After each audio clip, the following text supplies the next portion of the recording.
Y quiero invitarle para que juntos podamos leer la carta a los Filipenses en el capítulo 4, verso 4 al versículo número 8. Si usted ya tiene esta porción de la escritura, diga amén. Entonces leemos en el nombre de Jesús. Juntos, regocijaos en el Señor siempre. Otra vez digo, regocijaos. Vuestra gentileza sea conocida de todos los hombres. El Señor está cerca. Por nada estéis afanosos, sino sean conocidas vuestras peticiones delante de Dios en toda oración y ruego con acción de gracias. Y la paz de Dios, que sobrepasa todo entendimiento, guardará vuestros corazones y vuestros pensamientos en Cristo Jesús. Por lo demás, hermanos, todo lo que es verdadero, todo lo honesto, todo lo justo, todo lo puro, todo lo amable, todo lo que es de buen nombre, si hay virtud alguna, si algo digno de alabanza, en esto pensad. Dios amado, te damos gloria y honra porque nos permites estar reunidos en el día del Señor. Te ruego que a lo largo de la exposición de la palabra sujetes, amado Dios, cada una de las palabras que voy a poder compartir por la licencia, el favor y la oportunidad que tú me brindas. Te ruego en el poderoso nombre de Jesús que los corazones y las mentes estén listas y que la palabra pueda ser sembrada para gloria, honra y alabanza tuya, que la palabra dé fruto. Y te pido también por todos los que están en esta transmisión en vivo y los que habrán de conectarse y toparse con este video más adelante. Toda la gloria te pertenece y estamos listos para escuchar tu poderoso consejo en el nombre de Jesús. Amén y amén. Ocupe su lugar si es tan amable.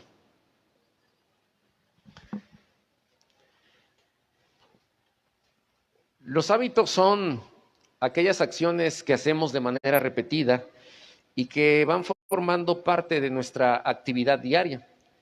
Dicen que una persona va a formar habilidades, va a crecer en el conocimiento cuando practica de forma constante. Aquellos que se dedican a practicar algún tipo de arte como la música, saben que necesitan estar constantes en la ejecución de ese instrumento y es muy seguro que se van a frustrar en el trayecto, se van a desesperar y van a ser tentados también a abandonar el objetivo que ya han trazado.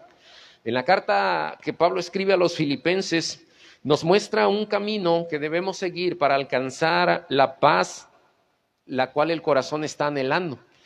No he conocido personas que busquen llenar su corazón de tristeza. No conozco individuos que estén tratando de proyectar algún sueño, alguna visión y que vayan con la mentalidad de fracasar. Nadie de nosotros está, ¿verdad?, buscando llenar el corazón de inestabilidad, sino que todos los individuos lo que estamos tratando de buscar es la alegría y la satisfacción. En los cuentos y en las novelas se termina con una declaración como esta: y vivieron felices para siempre.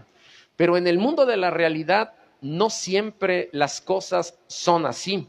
Quisiéramos que todo terminara con un felices para siempre, pero el ser humano está buscando vivir en paz. Estamos tratando de tener ese equilibrio, esa plenitud en nuestra vida y a veces ante la oferta de tantos caminos, pues vamos tomando las distintas posibilidades. Pensamos que en las personas vamos a encontrar la paz que necesitamos, la felicidad, el equilibrio. Hay quienes deciden salir de su casa a temprana edad y se unen en matrimonio con alguien porque piensan que esa es la manera en cómo van a alcanzar la paz que el corazón está anhelando. En lo que leímos al inicio, Pablo en el verso 7 habla de que la paz de Dios sobrepasa el entendimiento y que va a guardar los corazones y las mentes. Es decir, que el corazón y la mente juegan un papel determinante para alcanzar la paz que estamos deseando. Hay muchísimas marchas multitudinarias en donde las personas se visten de blanco, están tirando palomas y están con pancartas en esas reuniones tratando, ¿verdad?, de pedir paz, de exigir justicia al gobierno, están tratando de que el mundo pueda alcanzar la paz que su corazón está anhelando. Pero hoy yo le quiero decir a usted que puede alcanzar la paz que tanto ha soñado y está deseando. Pero ¿cómo lograrlo? Bueno, el apóstol Pablo aquí nos está hablando acerca de 3 hábitos que debemos practicar para que podamos alcanzar la paz en nuestro corazón, para que podamos alcanzar esa tranquilidad que todos estamos buscando. Y el primer hábito es el que podamos nosotros estar siempre alegres. Y aquí deberíamos preguntarnos si esto es posible. Pudiéramos tener una alegría perpetua, una alegría continua. El hecho de que Pablo está escribiendo aquí, regocijaos en el Señor, y otra vez digo, regocijaos, nos está exhortando a través de las líneas que le está escribiendo primero a los filipenses, pero que también nos está incluyendo a nosotros, la iglesia de Cristo, la cual representamos en estos tiempos. Y aunque parezca que este mandato es imposible de alcanzar, el de regocijarnos siempre, Dios nos manda y Dios espera de sus hijos, de su iglesia, el Centro Familiar Kairos, esto es, de usted, está esperando que se pueda regocijar, que pueda estar alegre. Podemos pensar, evocar en esta reunión qué cosas pueden producir felicidad en nuestra vida. Debemos pensar no solamente en las cosas terrenales que están produciendo felicidad, porque la paz de la cual se está hablando aquí es de un grado de satisfacción. Cuando tenemos hambre y queremos desayunar, comer o cenar, o los que hacen alguna merienda, hay quienes probablemente hagan 2, 3 comidas o hasta 5, de acuerdo a su ritmo de vida. Después de consumir los sagrados alimentos, nos sentimos satisfechos. Incluso hay algunos dichos que ya le dio el mal de puerco. Las personas después de comer sienten una relajación, una satisfacción tal, sobre todo en el tiempo de la comida, que lo que queremos hacer después de eso es echarnos una pequeña siesta, el descansar. Dicen allá en la costa, echarnos un coyotito. No sé si esa también sea una frase que acá se utilice, pero lo que queremos es tener esa tranquilidad, es tener pues esos momentos, ¿verdad? En el ritmo de vida que vamos llevando, en esta larga jornada de 24 horas que tiene el reloj, pues lo que queremos es tener un breve descanso. Sobre todo los que tienen un trabajo, ¿verdad?, de doble turno, o los que tienen que ir al trabajo y en la tarde pues tienen un sinnúmero de ocupaciones que atender, o los que trabajan de sol a sol, salen cuando el sol está saliendo y llegan a su casa cuando el sol pues ya está, ¿verdad?, ocultándose. Y esto que nosotros conocemos como gozo no solo es una emoción humana. El gozo es la plena confianza que nosotros vamos a depositar en Dios de que Él está controlando todas las circunstancias de mi vida. Y en la vida del creyente debemos saber, según Romanos 8:28, que nada de lo que pueda ocurrir, ninguna de las circunstancias van a ser circunstancias fuera de la voluntad, del propósito, del designio de Dios. Lo que yo debo tener muy en claro es que soy una persona con propósito y destino. De la misma manera en que muchos hombres y mujeres fueron llamados a lo largo de los tiempos bíblicos y de los días de Jesús, de esa misma forma usted y yo somos llamados para ser parte de la grey del Señor. Somos llamados a ser parte de la iglesia y tenemos un propósito, y todas las circunstancias y todas las cosas que puedan acontecernos, todo ello va a abonar para un bienestar. Pablo le dice a los romanos, y sabemos, esto es, hay un conocimiento previo de que los que aman a Dios, todas las cosas les habrán de ayudar para bien. Y nosotros, desde el momento en que hemos sido llamados al Señor, Él nos pidió que le amáramos. Ese es un mandamiento, amar a Dios y después amar al prójimo. Y de esa manera vamos nosotros a poder vivir en el propósito de Dios y aprender a amarnos a nosotros mismos también. Entonces esto es como un triángulo, como una triada. Esto tiene que ver con un amor en donde yo estoy amando a Dios, estoy amando amando al prójimo y me estoy amando a mí mismo. Y los que amamos a Dios le hemos entregado nuestra mente, le hemos entregado nuestro corazón, le hemos entregado también nuestras fuerzas, le hemos entregado no solo nuestros ojos, no solo nuestros pies. Los que amamos a Dios le hemos entregado absolutamente todo lo que somos, nuestra alma, nuestro cuerpo, nuestro espíritu. Le hemos puesto a Dios en sus manos nuestra familia y nuestra causa. Hemos colocado en las manos de Dios los tesoros que Él mismo nos ha entregado. De lo recibido de su mano, también nosotros le hemos retribuido a Dios. Y lo más valioso de nuestra vida está en las preciosas y poderosas manos del Señor. Entonces, yo tengo la credibilidad o tengo la creencia de que Dios no está, ¿verdad?, distante a mí, pero tampoco Dios está distraído de tal forma de que algo se le va a pasar. Dios está muy atento en cada circunstancia que yo estoy viviendo y creo profundamente que Dios podrá utilizar incluso las eventualidades, las tempestades de la vida o aquellas malas decisiones que pueda tomar para un beneficio, para algo provechoso, para mi crecimiento, porque todas las cosas nos ayudan a los que amamos a Dios.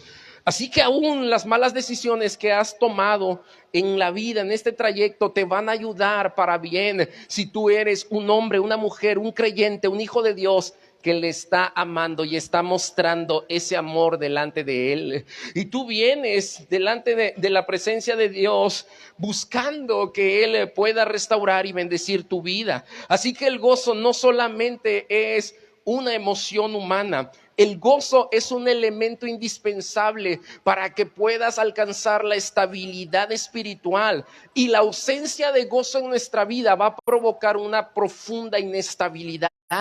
No podemos vivir inestables, no podemos ser de doble ánimo, porque los de doble ánimo, según Santiago, son como las olas del mar que van y vienen. Las personas con un doble ánimo no pueden alcanzar un equilibrio en su vida. Y para que podamos tener estabilidad, para que podamos alcanzar ese equilibrio que tanto buscamos y para que nos podamos sentir satisfechos espiritualmente, necesitamos tener gozo en nuestro corazón. Además de ello, que ese gozo nos va a dar la fuerza necesaria para seguir avanzando en las buenas y en las malas decisiones que hemos tomado en la vida. Mire, ningún conflicto que vamos a enfrentar es un motivo de alegría o de estabilidad.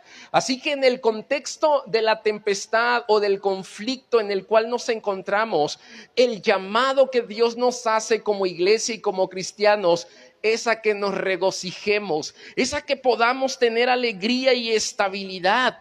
Y mire que Pablo tiene una tremenda autoridad moral para enseñar y exhortar a la iglesia de los filipenses, porque Pablo se encontraba en una prisión. Sabía Pablo que venían días difíciles. Pablo estaba esperando una sentencia de juicio y sabía que lo que se venía era un tiempo de dolor, un tiempo de persecución.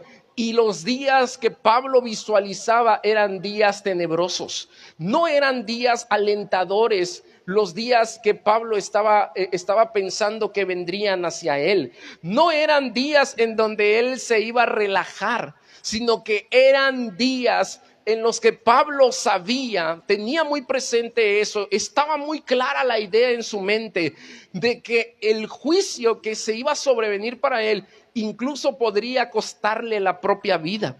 Y en ese contexto, es en esa situación de su vida en donde él le dice con una autoridad moral a la iglesia de Filipos: regocijaos, y les vuelve a decir: os digo, regocíjense siempre, estén siempre alegres en el Señor. Pero ¿cuál era la razón de Pablo para estar alegre? Primero, Pablo estaba alegre porque había alcanzado la salvación y la vida eterna que solamente Jesucristo le puede dar.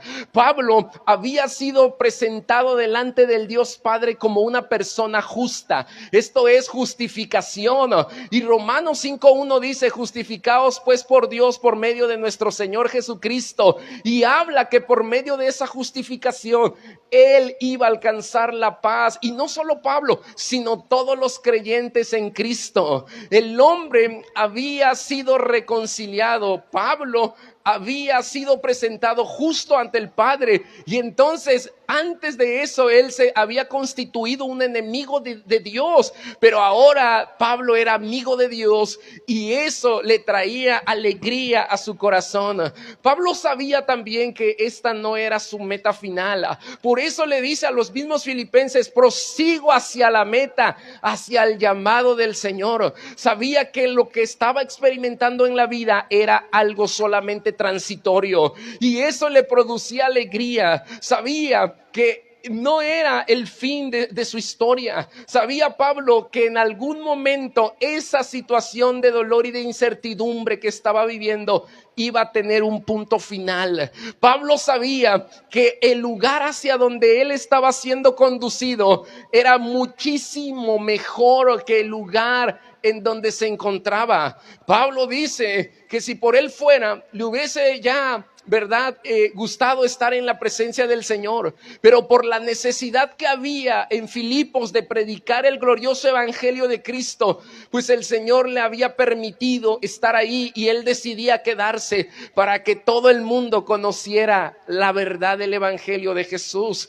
Pablo se regocijaba también por el compañerismo de los hermanos. Había motivos en el corazón de Pablo para tener regocijo. A los efesios les escribió que había riquezas espirituales que Dios le había dado, y eso era un motivo para él de alegría. Hay motivos espirituales para tener alegría, y esto lo debemos tener también nosotros presente y claro, al igual que Pablo.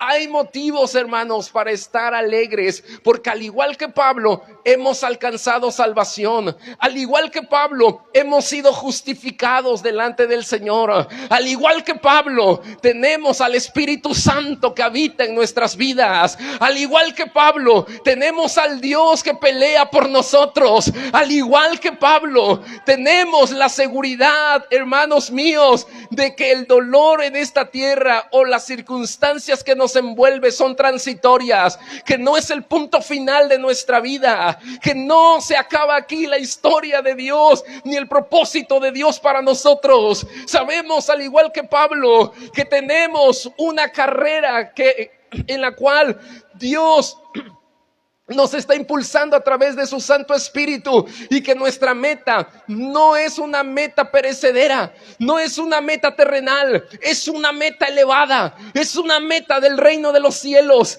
es una meta en donde habremos de disfrutar de la mismísima presencia de nuestro amado Dios. Hay motivos y hay razones elevados para tener alegría, para poder encontrar el gozo. Pablo tomó la decisión de estar alegre. No eran las circunstancias que él estaba experimentando las que iban a determinar su estado anímico. Y al igual que Pablo, el mensaje de Dios para nosotros hoy es: yo me decido a estar alegre, y las circunstancias de mi entorno no van a determinar mi estado anímico. Yo me decido practicar el hábito de la alegría. Yo me decido el día de hoy y me levanto en el nombre de Cristo y en el poder de su obra a practicar la alegría que viene de Dios. Porque la alegría, el gozo, es parte del fruto del Espíritu reflejada en el carácter. Y Pablo también le dice a los Gálatas que el fruto del Espíritu es amor, gozo, paz, paciencia, benignidad, bondad, fe, mansedumbre y templanza. Y comienza hablando del amor y del gozo, virtudes que se desarrollan en el carácter como una obra que el Espíritu va a mostrar en nosotros y que se va a reflejar. Es decir, que desde el interior, desde donde mora el Espíritu, desde donde está el Espíritu, vendrá una corriente que se habrá de manifestar en el exterior. Y la palabra traducida como gozo en Gálatas es fidelidad. Esto es que cuando yo permanezco fiel a Dios, a su palabra, cuando yo determino estar en comunión constante con Dios, adorarle, bendecir su nombre, Dios trae alegría y cambia las circunstancias. Si alguno está alegre, cante. Si alguno está triste, ore. Pero entonces, en medio de esos momentos circunstanciales, y lo digo nuevamente, circunstanciales, porque solo son ocasiones o momentos que nos habrán de impulsar o podrán servir como un trampolín que nos lleven hacia nuestra meta. Puestos los ojos en Jesús, el autor y consumador de la fe. Porque nuestra meta final es Jesús. Nuestra meta final es adorarlo al Rey. Es traer nuestras coronas delante de Él y postrarnos y alabarle a Él, sabiendo que Él es digno de recibir la alabanza. Así que si alguien está triste o si alguien está alegre, ore y cante al Señor. Dos elementos esenciales en su vida que habrán de ser claves para cambiar esos momentos circunstanciales que usted vive.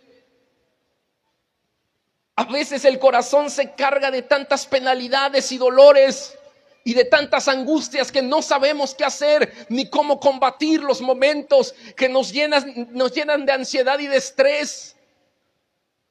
Pero la respuesta es: alabe a Dios y adórenlo. Póstrese ante Él. Y usted mira cómo Dios cambia esos momentos circunstanciales de nuestra vida. Decídase hoy, querido hermano, a estar alegre.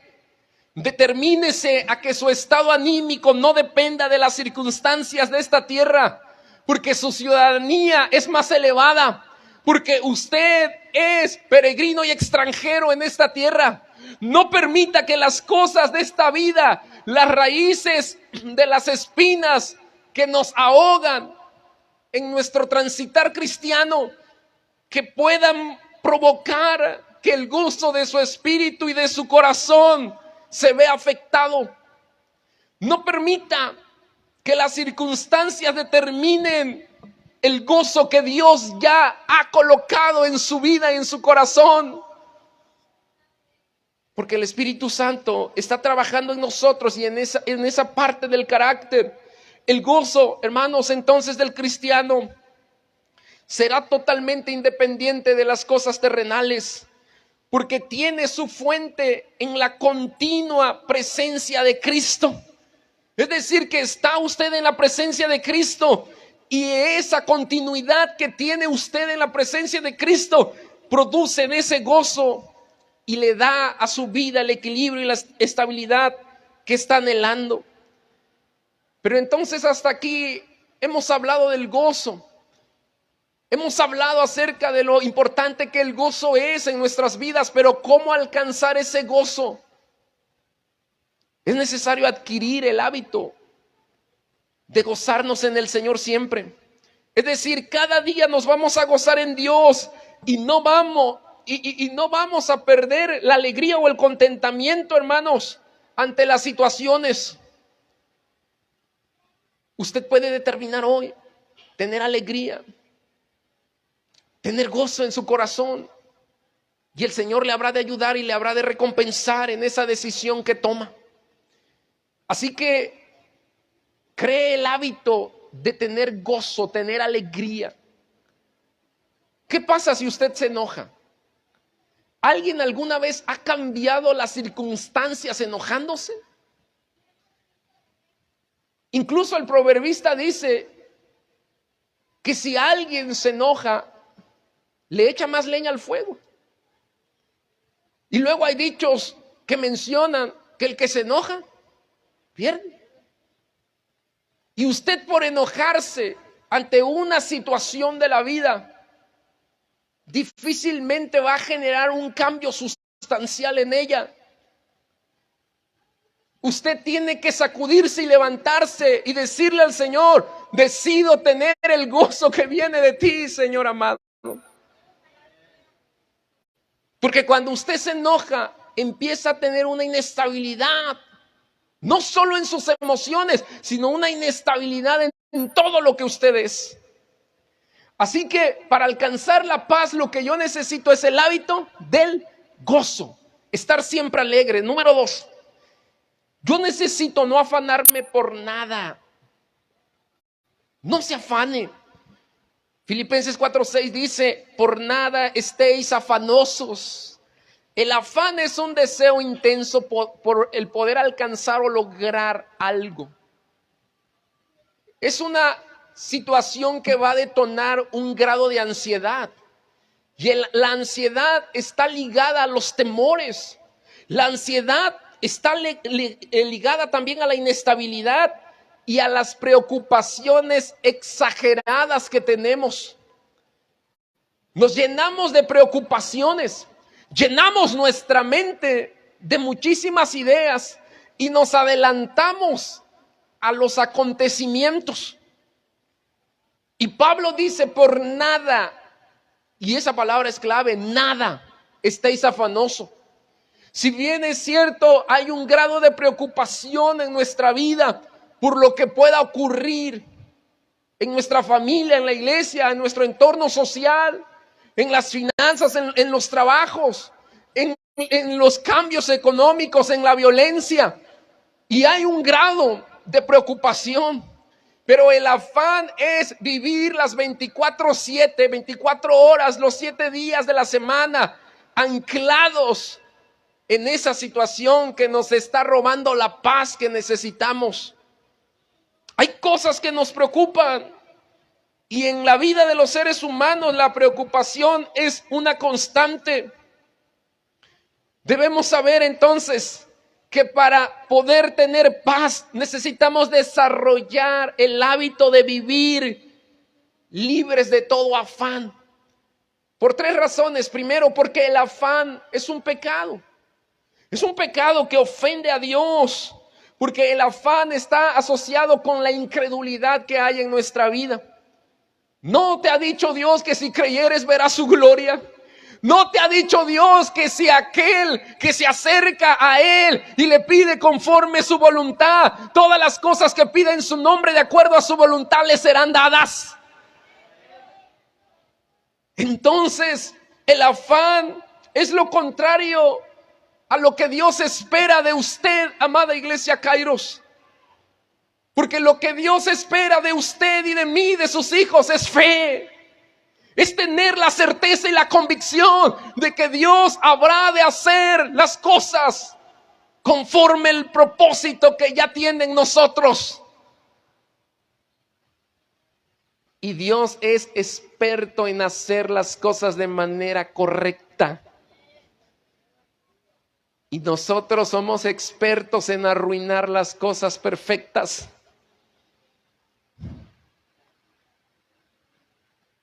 Y debemos tener cuidado con eso. Así que el afán, hermanos,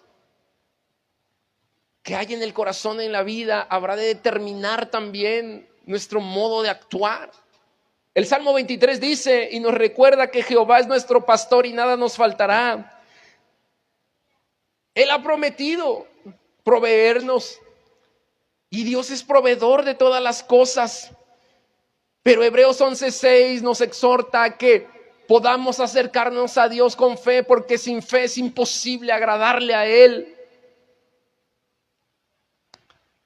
Y si alguien dice no tengo fe, pídasela a Dios y Él le habrá de dar la fe que requiere. El Señor habrá de desarrollar la fe en nosotros para que podamos creer y apropiarnos de las bendiciones que nos ha prometido. Hay una historia sumamente interesante de Marta y María, y en este relato bíblico bien conocido por nosotros encontramos la descripción de una mujer llamada Marta, en donde está ocupada por las cosas materiales, por las responsabilidades que tiene en el hogar. Y Dios en ningún momento nos está diciendo que seamos irresponsables o desatentos ante estas cosas de la vida que son necesarias, sino más bien Él nos está enseñando a tener fe y a que no vivamos afanados de las ocupaciones que tenemos diario. Yo le digo a mi esposa, y no sé si alguien pueda coincidir conmigo, que es una locura el trabajo del hogar. Es una locura. Porque si tienes que hacer toda la limpieza general, lavar, barrer, planchar, y terminas mojado, lavas trastes, y la casa está impecable. Se dice que cuando tomas el trapo de la cocina y lo colocas en la estufa, estás diciéndole a la casa que has vencido y que has terminado de hacer todas las labores. Pero la ropa que usaste para hacer el trabajo de la limpieza queda sucia. Y entonces ya tienes hambre. Y llegó el momento de la cena con la familia. Y así que los trastes que acabas de lavar hace 30 minutos o una hora, los vas a utilizar para poder compartir los alimentos de la cena. Y ahora vas casi a dormir. Y no quieres que nada de eso quede ahí sucio. Es una locura. Y yo le he dicho a mi esposa, santa locura. Y es un ciclo. Y muchos se afanan en ese ciclo. Y viven afanados en ese ciclo y ocupados en ese ciclo. Cuando la vida va más allá de las ocupaciones que tenemos de manera cotidiana. La vida y Dios nos regalan momentos únicos e irrepetibles para que podamos estar libres de todo afán y disfrutar de lo que Él quiere que disfrutemos. Pero a veces estamos tremendamente distraídos. Nos distraemos o estamos entretenidos con todo lo que nos ofrece la tecnología. Nos entretenemos tanto que descuidamos lo que es, desde mi propia perspectiva, sagrado. Como escuchar a tu hijo relatar una historia bíblica. Como el escucharlo orar la noche antes de dormir. El tener un diálogo armonioso en casa, en familia, en pareja. Y nos ocupamos en cosas más triviales y dejamos de ocuparnos en lo importante que es lo espiritual en nuestra vida. Comenzamos a construir a la inversa. Pareciera que el texto dice, construyan en las añadiduras y entonces todo lo espiritual vendrá hacia ustedes. Busquen las añadiduras y todo lo demás les será añadido. Cuando el texto dice, buscad primeramente el reino de Dios, buscad primeramente lo espiritual, ocúpense en las cosas espirituales, en las que ningún ladrón puede venir a hurtarlas, en donde la polilla no puede afectarla, en donde el tiempo ni el espacio afectarán la palabra de Dios, porque su palabra es viva, es eficaz, es todopoderosa la palabra, y la palabra de Dios no pasará. Buscad primeramente lo espiritual y todo lo demás será añadido. Pero a veces a la inversa actuamos o entendemos tal vez a la inversa y buscamos las añadiduras. Y nos perdemos en las ocupaciones triviales de la vida y nos afanamos. Y perdemos momentos únicos. Así que el afán es un pecado. Pero no se preocupe, porque no hay pecado más grande que nuestro Dios. No hay pecado que Dios no pueda perdonar, y el único que se menciona en la Biblia es la blasfemia en contra del Espíritu Santo. Pero aún el afán es un pecado que Dios está por encima de él. Y Él puede restaurarnos y limpiarnos de toda maldad y todo pecado. Segundo, el afán va a robarte la paz. Esa paz que Dios te dio. Esa paz que sobrepasa todo entendimiento. Es decir, una paz que no se puede explicar con palabras humanas. Imagínense el grado de paz que Dios nos ha dado. Es una paz que, aunque intentemos explicar de qué se trata esta paz, voltea a ver al que está a tu lado y dile: tienes que vivirla. Dile: tienes que vivirla. Y ese era el eslogan, creo que de Six Flags. Dice: tienes que vivirlo. Tienes que experimentarlo. Porque yo aquí me podré esforzar y usted podrá esforzarse en decirle a su familia, a sus amigos, a la gente que encuentra en la calle: mira, la paz que Dios da es una paz totalmente increíble. Y es una paz que cuando llega a tu vida, todo lo que está a tu alrededor cambia. Es una paz que incluso te hace flotar, sientes que vuelas, porque estás tan tranquilo en tu ser interno. Es una paz que te deja comer a gusto. Una paz que te deja dormir a gusto. Es una paz que te permite levantarte y salir de tu casa y estar tranquilo. No sientes que alguien te está persiguiendo. No sientes que estás haciendo algo mal. Es una paz tan especial. Pero aun cuando te esfuerces en tratar de explicarla, las personas no van a entender. Y no la van a entender no porque no sean inteligentes. No van a entender porque esta paz que Dios da se trata de que la tienen que experimentar en carne propia. Es una paz que ellos mismos tienen que atestiguar y tienen que sentir en sus entrañas, en sus tuétanos, en lo más profundo de su ser. No es una paz superficial. No es la paz que el mundo da. No es una paz condicionada.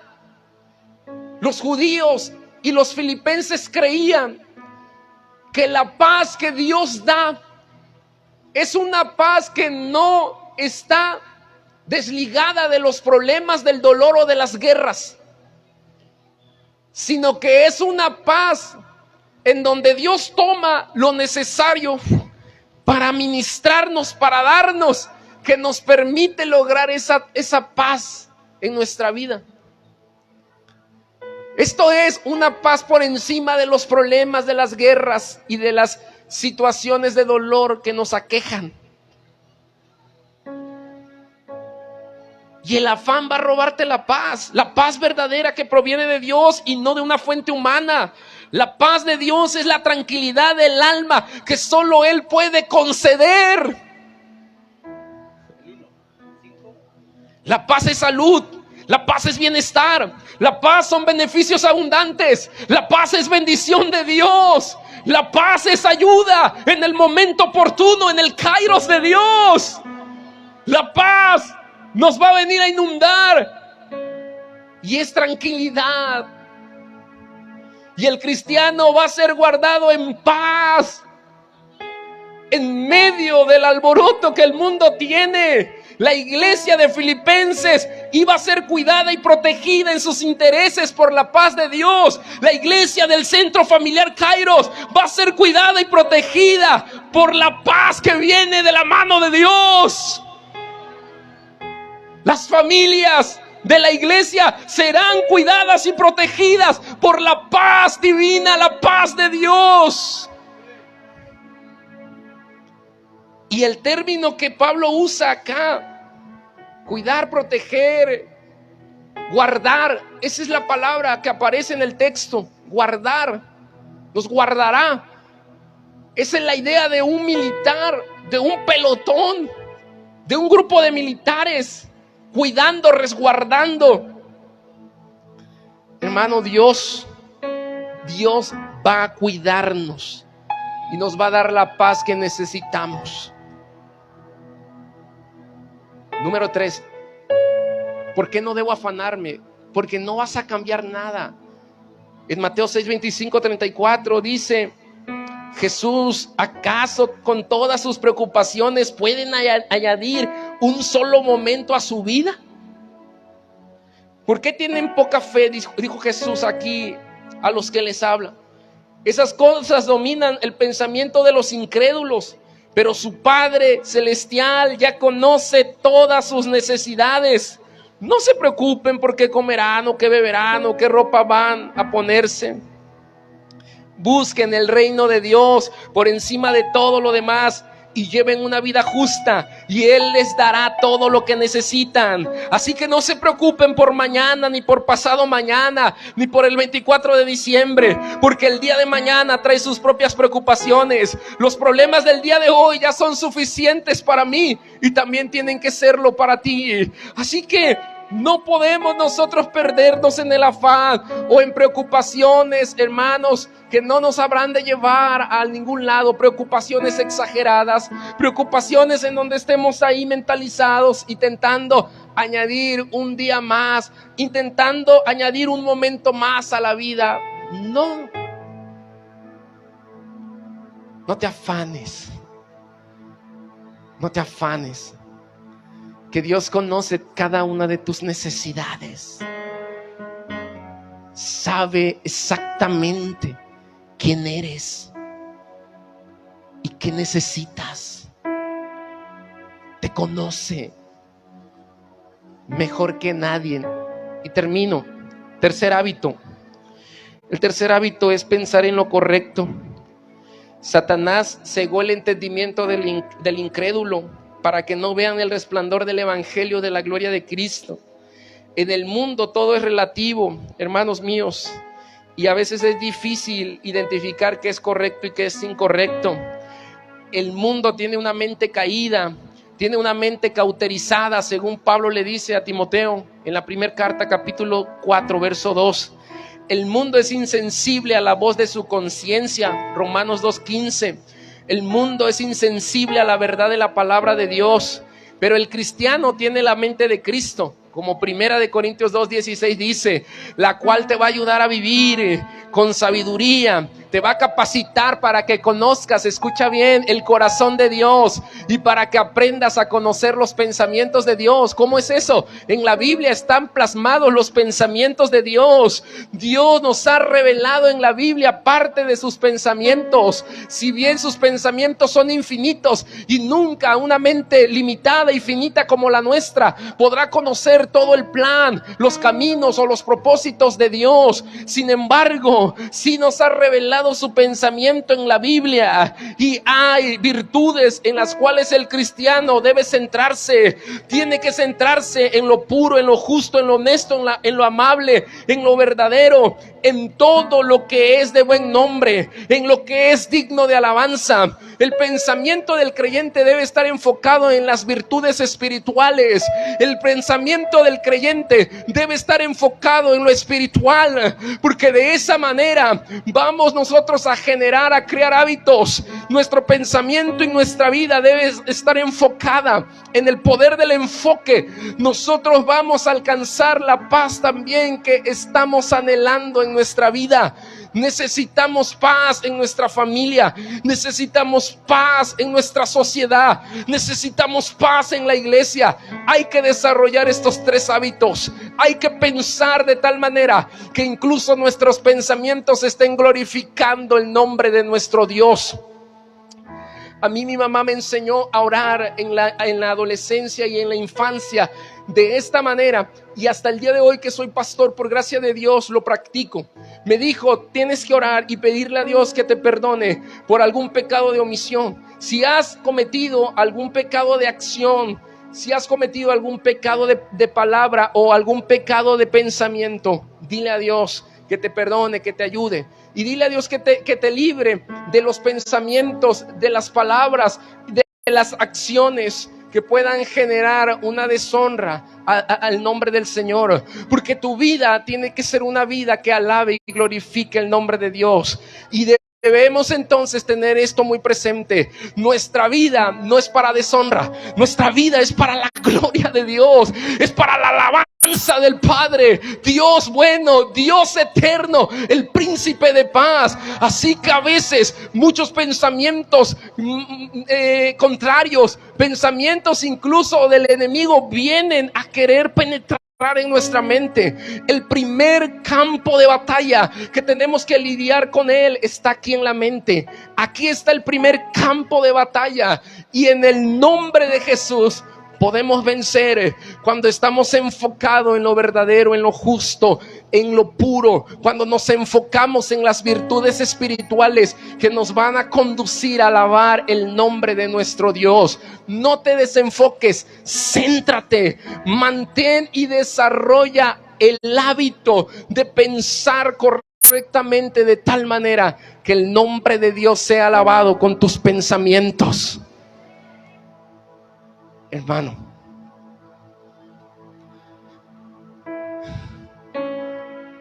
yo quiero dejarte esto en tu corazón. Nadie puede planear un año nuevo en hábitos viejos. Jesús dijo en cierta ocasión en Lucas 5 que nadie iba a tomar un trapo viejo y remendarlo con un trapo nuevo. No se coloca vino nuevo en odres viejos. Nadie puede planear un año nuevo en hábitos viejos. Así que hoy Pablo nos dice que practiquemos estos hábitos para alcanzar la paz que anhelamos. Dios nos da una paz diferente a la del mundo que va a sobrepasar todo entendimiento. La paz de Dios sea contigo, iglesia Kairos. La paz de Dios sea con tu familia. Y aquí hay muchas familias y pudiéramos ir nombrándolas por apellidos, pero Dios las conoce. Y que la paz de Dios, que sobrepasa el entendimiento y que la tenemos que experimentar, y esa experiencia tiene que ser continua, porque estamos conectados con Dios, el cual nos dará la paz de una manera abundante. Dios quiere ministrar paz al corazón de los que creen en Él y en su palabra. Quiere ministrar paz en el corazón de las familias, de los hijos. Quiere darnos la paz que el afanarnos en el mundo, en la cotidianidad, nos ha robado. Nos quiere dar la paz que nuestras malas decisiones nos ha producido tal vez. Dios quiere traer ese equilibrio y esa satisfacción a nuestra vida. Termino diciendo, ¿te sientes satisfecho? ¿Cómo te sientes? ¿Cómo estás? ¿Qué te robó la alegría? ¿Qué te robó el gozo? ¿Qué te robó la paz? ¿Estás en equilibrio emocional, espiritual? ¿Qué lo provocó? Y no te atormentes pensando en qué o quién. Mejor ven a los brazos del Creador. Ven delante del Príncipe de paz. Ven ante su presencia y llena tu corazón de gozo. Llena tu corazón de paz. Llena tu corazón de esperanza, de amor. Llena tu corazón de tranquilidad y arráncate todo afán. Y ocúpate en lo espiritual. Ocúpate en eso.